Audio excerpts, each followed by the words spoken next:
जो अयोध्या है इसमें लगातार चेंजेस आ रहे हैं, क्योंकि यहाँ पर जो राम मंदिर है उसका निर्माण कार्य पूरा होने वाला है। तो बहुत कुछ यहाँ पे लगातार हो रहा है। और अभी हाल में यहाँ पर जो एक लता मंगेशकर चौक है उसका उद्घाटन किया गया। आप सबने पढ़ा भी होगा, लता मंगेशकर चौक, जो कि हमारी जो लता दीदी थी उनकी याद में उनको श्रद्धांजलि देते हुए बनाया गया है, जो कि भारत रत्न से सम्मानित भी की जा चुकी हैं। तो उनकी याद में बनाया गया है और लगातार यहाँ पर कुछ चेंजेस आ रहे हैं। तो मैं आपको सारी जानकारी दूंगा। इसके साथ ही यहाँ पर जो मंदिर हैं मैं उनके बारे में बताऊँ कि जो राम जन्मभूमि मंदिर है वो कहाँ तक बन पाया है। आपके और भी मंदिर है, कनक भवन है, हनुमानगढ़ी है, दशरथ भवन है, तो क्या क्या है। तो सबसे पहले मैं बता देता हूँ कि यहाँ पर जो मंदिरों की अमूमन टाइमिंग है वो चेंज होती रहती है। गर्मी में अलग है और जाड़े में टाइमिंग अलग है। गर्मी में क्या है कि आपकी 11:30 बजे तक जो मंदिर है वो खुले रहते हैं, प्रातः 8 से 11:30 बजे तक खुले रहते हैं। उसके बाद क्या है कि जब जाड़े का समय आता है तो वो 12:30 बजे तक खुले रहते हैं। जैसे कि आपका कनक भवन है, अगर आप वहाँ पे गर्मी के समय में 11:30 के बाद पहुँचेंगे तो शाम के 4 बजे तक आपको वेट करना पड़ेगा, आपको दर्शन करने को नहीं मिलेगा। क्योंकि मेरे साथ एक बार ऐसा हो भी चुका है, मुझे नहीं पता था उस समय। तो इसलिए मैं आपको बता रहा हूँ कि ये कुछ टाइमिंग है, इसको आप ध्यान में रखिएगा जब भी आप यहाँ पर दर्शन करने आइएगा।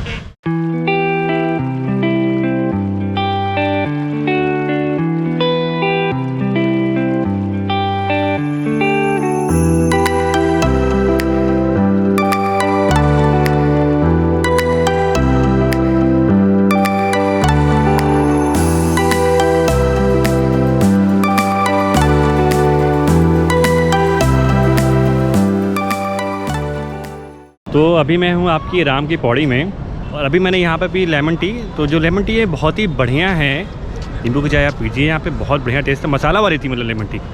तो 10 रुपये की थी, बहुत ज़्यादा कॉस्टली भी नहीं है। मैं बनारस गया था तो वहाँ पे मुझे 20 रुपये में बेच रहा था, कहीं 15 में भी दे रहा था, लेकिन यहाँ पर 10 रुपये की है लेमन टी। तो बहुत ही बढ़िया है। आप यहाँ पर आइए तो राम की पौड़ी के पास जो लेमन टी है इसको ज़रूर पीजिए। और जो राम की पौड़ी है, देखिए यहाँ पर एक वाटरफॉल टाइप का बना दिया गया है। जो सरयू नदी का पानी है वो यहाँ पर आता है, तो उस हिसाब से ये छोटा सा मिनी वाटरफॉल टाइप का तैयार हो जाता है। लोग यहाँ पर नहा भी रहे हैं, जाड़े का समय चल रहा है, मतलब जाड़े के समय में लोग यहाँ पर नहा रहे हैं। तो मैं अभी आपको दिखाता हूँ वो भी चीज़।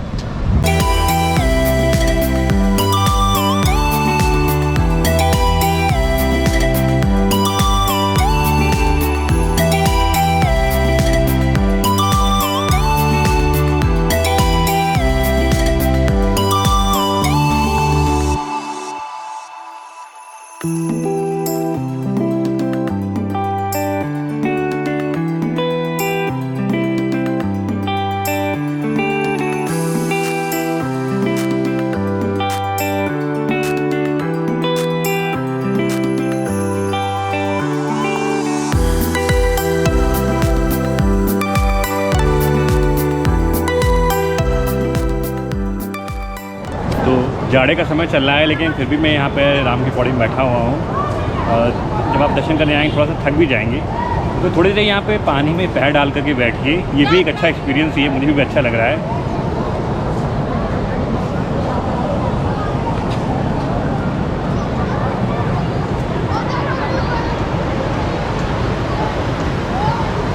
और जो भी लोग अयोध्या दर्शन करने आ रहे हैं तो वो कहाँ पे रुकें, उसके लिए क्या रुकने की व्यवस्था है, क्या धर्मशाला है, क्या होटल की व्यवस्था है। तो मैं आज की इस वीडियो में आपको अयोध्या की आसपास की जितनी भी धर्मशाला है वो मैं आपको दिखाना चाहूँगा कि कौन कौन सी यहाँ पर धर्मशाला है जहाँ पर आप रुक सकते हैं, कितना किराया है उसका, कितनी दूरी है, और यहाँ पर रुकने के लिए मतलब कैसी व्यवस्था है, यहाँ पर अंदर क्या क्या चीज़ फैसिलिटीज़ है।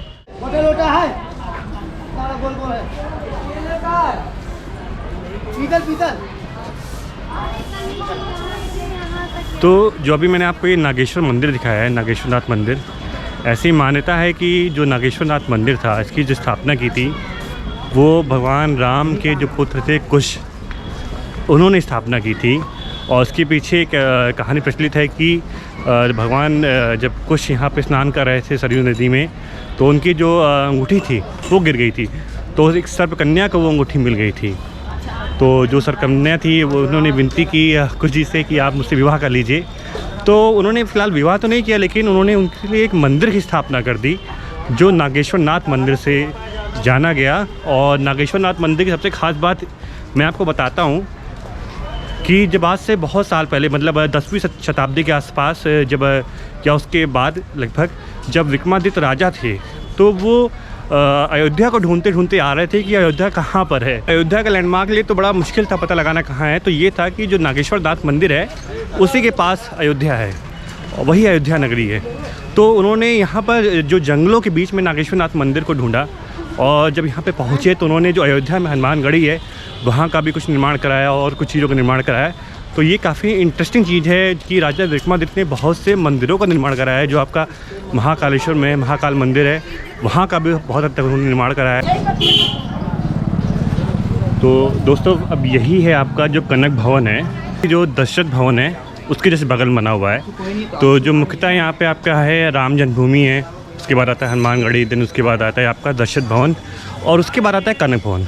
तो ये यहाँ के जो 4 मंदिर हैं ये बहुत ही फेमस हैं। इसी के साथ साथ एक आता है नागेश्वर मंदिर, वो भी फेमस है। तो चलिए अभी फ़िलहाल तो कनक भवन के दर्शन करते हैं और देखते हैं यहाँ पर क्या चीज़ें हैं, वो सब मैं बताता हूँ आपको।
तो अभी मैं हूँ आपका कनक भवन में और जो ये कनक भवन है ये आपका जो श्री राम जन्मभूमि है, जो श्री राम मंदिर बन रहा है, इसका निर्माण हो रहा है, उससे मात्र 200 मीटर की दूरी पर ही है। और जो दशरथ भवन है उससे मात्र 50 मीटर की दूरी पर।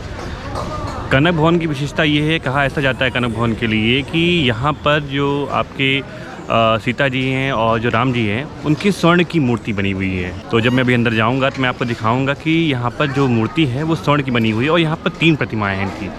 और जिस प्रतिमा का निर्माण कराया था, ऐसा मानता है कि पहले तो जैसे हुआ ही होगा, उसके बाद जो आपके राजा विक्रमादित्य थे वहाँ पे उन्होंने स्थापना कराई। उसके बाद जैसे बहुत चीज़ डेवलप होती रही तो उसके बाद आपके जो टीकमगढ़ के महाराजा रानी थी तो वहाँ के लोग या ओरछा के थे तो वहाँ के लोगों का भी काफ़ी सहयोग रहा, वहाँ के लोगों ने यहाँ पे स्थापित कराया। तो जो ये मंदिर है मैं आपको दिखाता हूँ, ये आपका मतलब इसको स्वर्ण के तरीके से बनाया गया है, मतलब बहुत खूबसूरत बनाया गया है, इसको स्वर्ण के तरीके से बनाया गया है, डेवलप किया गया है और अंदर बहुत ही अच्छी साफ़ सफाई, बहुत बढ़िया है ये मंदिर। तो चलिए मैं आपको दर्शन करवाता हूँ और दिखाता हूँ कि इस मंदिर में क्या क्या चीज़ें हैं। जब भी आप आइएगा यहाँ पर तो बंदरों से बहुत ध्यान रखिएगा क्योंकि अयोध्या में बंदर बहुत ज़्यादा हैं और मेरे पीछे भी कई बंदर आप देख ही रहे होंगे, कुछ पेड़ पे दिखाई पड़ रहे होते हैं, यहाँ बंदर बहुत ज़्यादा हैं। और विशेष ध्यान रखने की बात है, जो सर्दियों में जो कनक भवन खुलता है वो केवल 12:30 बजे तक खुला रहता है। 12:30 बजे के बाद ये जो कनक भवन है बंद हो जाता है और गर्मियों में ये 11:30 बजे तक रहता है। तो आप ध्यान रखिएगा टाइम का विशेष, क्योंकि अगर आप आएंगे तो फिर आपको बैठना पड़ेगा, इंतज़ार करना पड़ेगा, दर्शन नहीं हो पाएंगे आपको।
अब मैं दोस्तों आ चुका हूँ आपकी जो दशरथ भवन है वहाँ पर।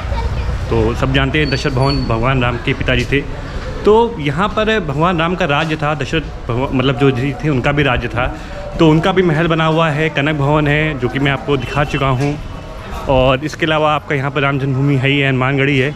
तो जब भी आप यहाँ पर आएंगे ना तो आपको लगेगा कि बहुत ही प्राचीन है, मतलब क्योंकि यहाँ की जो बनावट है, मंदिरों का निर्माण भी जो हुआ है बहुत ही प्राचीन तरीके से हुआ। ऐसा लगता है कि बहुत ही पहले से ही मंदिर बने हुए हैं।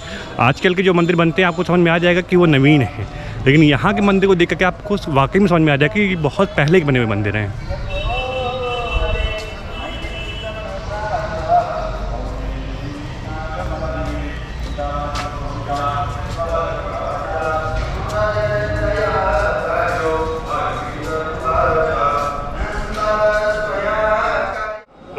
वक्तव्यं सौमित्रे भरतेऽपि वा राज्ञाभोगार्थं वाक्यं दुर्वासाय दुर्वाचः महाजनसमीपे च मम चैव नरसभा जीनाय वाक्यं वसिष्ठस्य तन्निलो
जैसा कि ये कि दशरथ भवन या दशरथ महल जो भी कुछ कहिए आप, तो सबसे पहले ये है कि इसमें जो राजा दशरथ थे वो रहा करते थे और वो अपने पूरे परिवार के साथ रहा करते। मतलब यहाँ पे जब मंदिर में आप आएंगे देखेंगे तो यहाँ पे भगवान राम, सीता, लक्ष्मण सभी की मतलब यहाँ पे प्रतिमाएं लगी हुई हैं, जिससे कि आभास होता है, ये आपको पता भी लग जाएगा कि दशरथ महल है क्या, अगर आप ध्यान से देखेंगे। क्योंकि क्या कि यहाँ पर 3 पट में बना हुआ है, जो मंदिर की मूर्तियाँ काफ़ी बड़ी हैं, फैली हुई हैं, तो वो 3 पट में बना हुआ है। तो आपको तो ध्यान से देखना पड़ेगा कि इसमें पूरा परिवार उनका रहता है।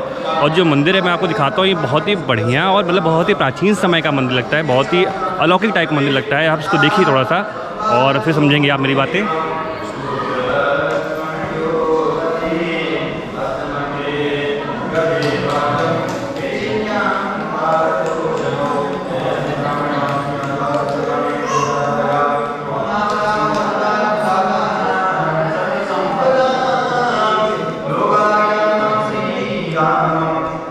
तो आप देख रहे हैं यहाँ पे मतलब रामायण भी चल रही लगातार, रामचरितमानस का पाठ हो रहा है।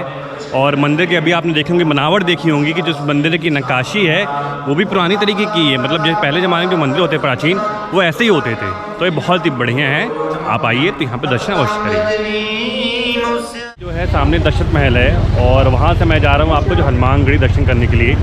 अभी क्या हो रहा है कि यहाँ पर जो रास्ता था वो चौड़ीकरण हो रहा है, तो काफ़ी जाम लगा हुआ है। लेकिन क्या है कि आने वाले समय में जब ये मार्ग बन जाएगा तो बहुत बढ़िया हो जाएगा और भीड़ बहुत ज़्यादा ये देखिए।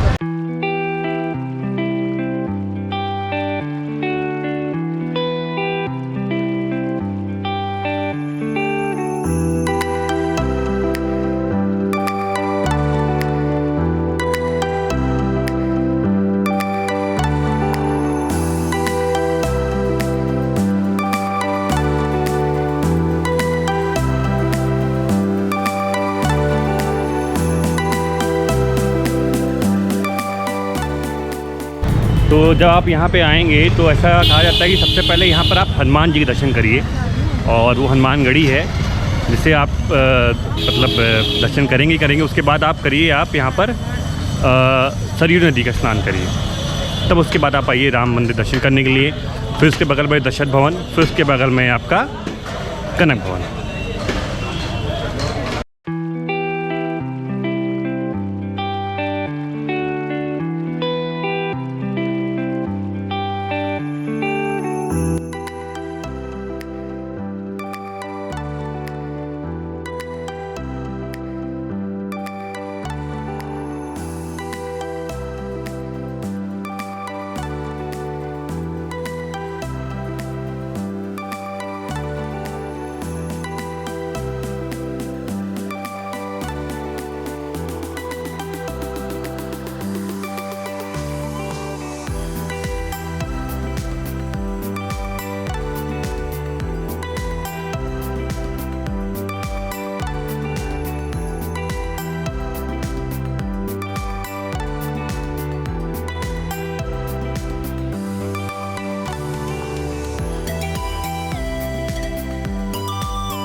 तो अभी मैं आपको जो हनुमान गढ़ी है उसके जस्ट सामने खड़ा हो गया, उसे हनुमान कोट भी कहते हैं। हनुमान गढ़ी का बेसिकली मतलब ये होता है कि जो गढ़ है जहाँ पर हनुमान जी निवास करते हैं। ऐसा माना जाता है कि जब हनुमान जी और लक्ष्मण जी, राम जी, जब ये लोग वहाँ से लौट आए लंका से, तो भगवान राम के आदेश पर यहाँ पर हनुमान जी से मतलब उनको दिया भगवान राम जी ने कि आप यहीं पर निवास करिए। तो उसके बाद जो हनुमान जी हैं वो यहीं पर निवास करने लगे। और जो ये मंदिर है अभी तो आपको काफ़ी डेवलप दिखेगा, काफ़ी चीज़ें चेंजेस हो गई हैं, लेकिन पहले यहाँ पर आज से लगभग कई साल पहले जब पढ़ रहा था तो मुझे पता लगा कि ये 10वीं शताब्दी का मंदिर है और उस समय ये गुफा हुआ करती थी। मतलब ये शहर के सबसे ऊंचाई वाली जगह पर है, तो जिसे टीला कहते हैं। तो वहाँ पर रहकर हनुमान जी मतलब जितने भी लोग यहाँ पर राम जी से मिलने आते थे सबसे मतलब हर चीज़ का ध्यान रखते थे, सबको रोकते थे, जानते थे क्या क्या चीज़ें। तो इस प्रकार हनुमान जी यहाँ के कोतवाल कहे जाते हैं। जैसे कि आपका काल भैरव बाबा महाकाल उज्जैन के काशी कोतवाल है, इस तरह यहाँ पे हनुमान जी को कोतवाल कहा जाता है। वो यहाँ की रक्षा करते हैं, यहाँ के हर चीज़ की देख रेख है वो हनुमान जी ही करते हैं। और जो मंदिर पे जाने का रास्ता है वो 76 सीढ़ियों से बना हुआ है कि यहाँ पे 76 स्टेयर्स है, सीढ़ी हैं, आप उसके माध्यम से हनुमान जी के पास पहुँचेंगे। और जो हनुमान जी है वो मानाता है यहाँ पे बाल काल या बाल रूपी में हैं और अपनी माता अंजनी के गोद में बैठे हुए हैं। तो मैं चलता हूँ, आपको हनुमान जी के दर्शन करवाता हूँ और फिर बहुत सी बातें हम आपको बताएंगे।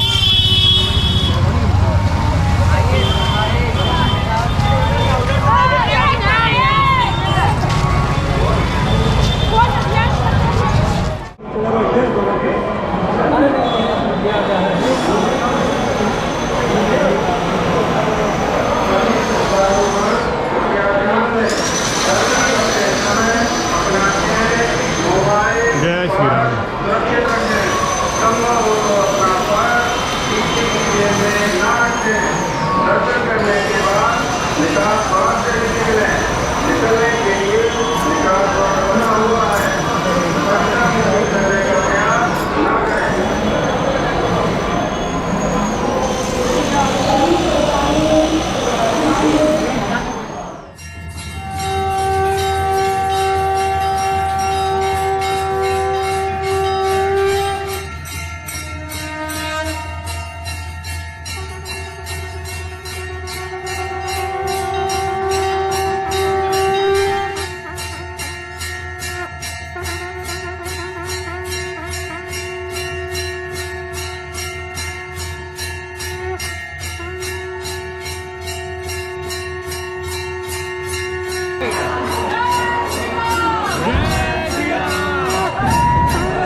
अमावा राम मंदिर है, जो आपका राम जन्मभूमि मंदिर है उसके जस्ट बगल में, उससे पहले ही आपका अमावा राम मंदिर। और मैं यहाँ पे क्यों आया हूँ, उसकी ये वजह है कि यहाँ पर होता है निःशुल्क भोजनालय। मतलब यहाँ पर आपको निःशुल्क खाना दिया जाता है, मतलब उससे कोई चार्ज नहीं लगता है। बस ये कि कुछ चीज़ें हैं जिसको आपको ध्यान में रखना होगा। और यहाँ पर जैसे लंगर टाइप का आयोजन होता है, भंडारे टाइप का आयोजन होता है, जैसे कि आप देखते होंगे हर जगह पे होता है, तो यहाँ पर भंडारे का आयोजन होता है। कुछ चीज़ें हैं जिसको आपको जान लेना चाहिए, तो वो मैं आपको बता देता हूँ। देखिए यहाँ पर क्या है कि 11:30 से 3 बजे तक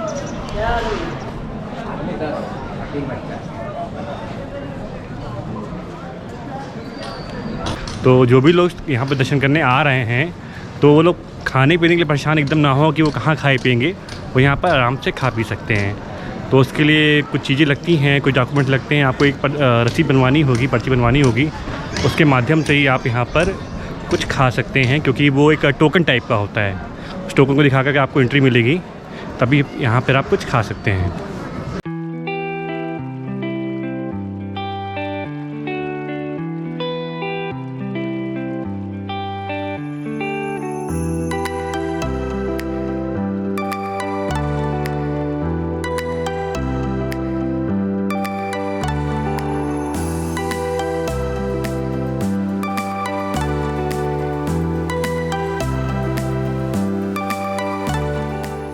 तो दोस्तों भाई भी मैं हूँ आपके अमावा राम मंदिर में, जो कि यहाँ पर किचन चलता है, रसोई चलती है यहाँ पर, जो कि राम रसोई नाम से फेमस है। बहुत बड़ी रसोई है और यहाँ पर एक बार में हज़ारों लोग खाना खाते हैं। मैं दिखाता भी हूँ आपको, ये देखिए। जय श्री राम, जय जय श्री राम। तो जो ये है यहाँ पे मतलब संचालक के रूप में है, यहाँ पे व्यवस्थापक के रूप में है। आइए इनसे बात करते हैं कि जितनी बड़ी रसोई का मैनेजमेंट है ये कैसे करते हैं, क्योंकि पता नहीं आता कितने लोग आएंगे। मेरे हिसाब से तो एक बार में एक पारी में 1000 लोग खाना खाते हैं। हो सकता हो कि एक दिन में शायद हम लोग लगता है 10,000 या 20,000, हो सकता है लाखों में भी कई बार लोग इकट्ठा हो जाते हो। तो वहीं से जानकारी लेते हैं। जय श्री राम। ये भंडारा चलता है राम रसोई इधर, रोज़ दिन भर चलता है। 11:30 बजे में शुरू होता है, 3 बजे तक भंडारा चलता है। इधर तो बहुत यात्री आएगा, तेलुगु आदमी, कन्नड़ा आदमी, हिंदी आदमी, सब लोग इधर आके राम जी का कृपा से सब आदमी पेट भर के खा के जा सकते हैं। सभी राम जी का कृपा है इधर। मिनिमम 1000 से 3000 तक यात्री आके पेट भर के खाना खा के जा सकते हैं।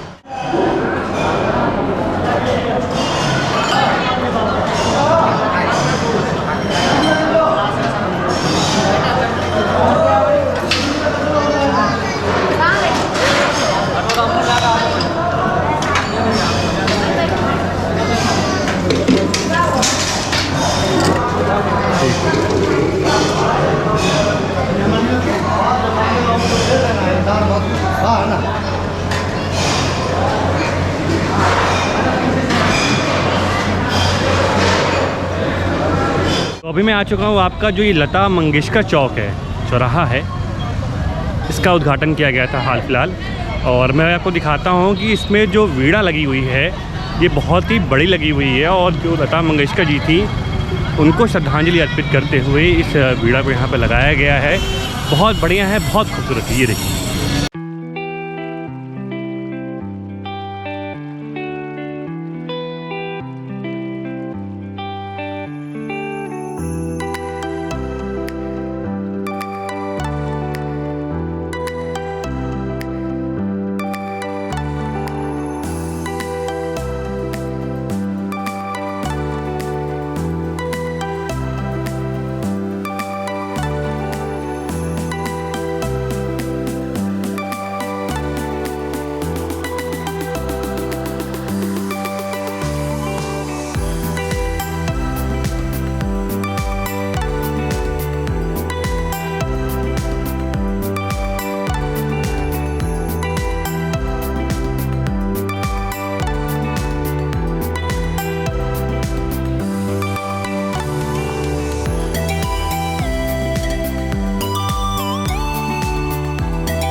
जो हमारी स्वर कोकिला थी जिन्हें भारत रत्न से सम्मानित किया गया है, उनको श्रद्धांजलि देते हुए उनकी याद में इस जो चौराहे का नाम रखा गया वो रखा गया लता मंगेशकर चौराहा। ये बहुत ही बढ़िया बना हुआ है और यहाँ पे शाम को लाइटिंग्स भी होती हैं, तो आप उसको भी देख सकते हैं।